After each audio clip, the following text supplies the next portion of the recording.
Você acredita que a depressão ela pode ser um gatilho para essa tentativa ou até mesmo, né, o suicídio já consumado? Ele é considerado um fator de risco.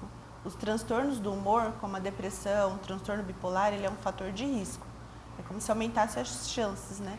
Porque existem alguns critérios para a depressão, como a apatia, a anedonia, ou às vezes a perda de energia da pessoa. Isso aumenta a probabilidade desse tipo de pensamento, né? A desesperança, a pessoa não vê uma expectativa em relação ao futuro.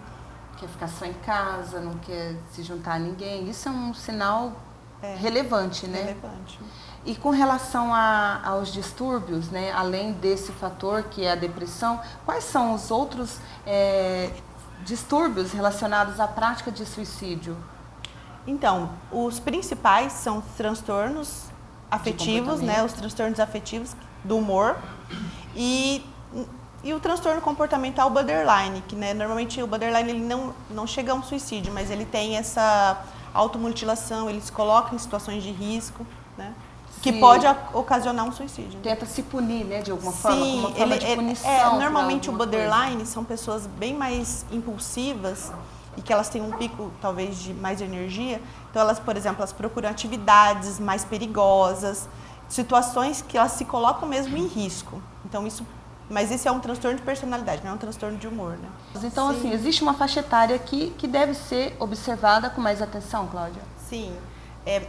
De acordo com a OMS, né, os índices, os dados estatísticos, eles apontam uma maior incidência entre os 15 e os 29 anos e depois dos 60. São fatores mais, normalmente acontecem mais, né? Principalmente na adolescência, por conta do incentivo ou a influência de outras pessoas. A adolescência é um período bem difícil e que as emoções estão bem afloradas, né? Tudo é muito intenso. Primeiro amor.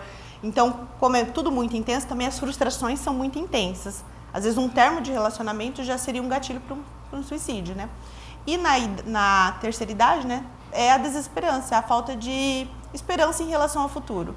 A pessoa se sente mais incapaz, desnecessária, ou ela às vezes se sente um peso para a família, então ela tem esse tipo de pensamento. É sentido a vida, né? Então, é nesse sentido realmente que a pessoa precisa procurar ajuda, para que ela veja novas expectativas de vida, né? Que ela veja novas possibilidades, que mesmo com uma terceira idade, ainda a presença dela na família é importante, que ela pode ter atividades que talvez, eu sei que com o tempo o nosso corpo vai nos limitando de algumas coisas, mas existem tantas outras coisas que a gente pode fazer. Trabalho voluntário, de repente, né?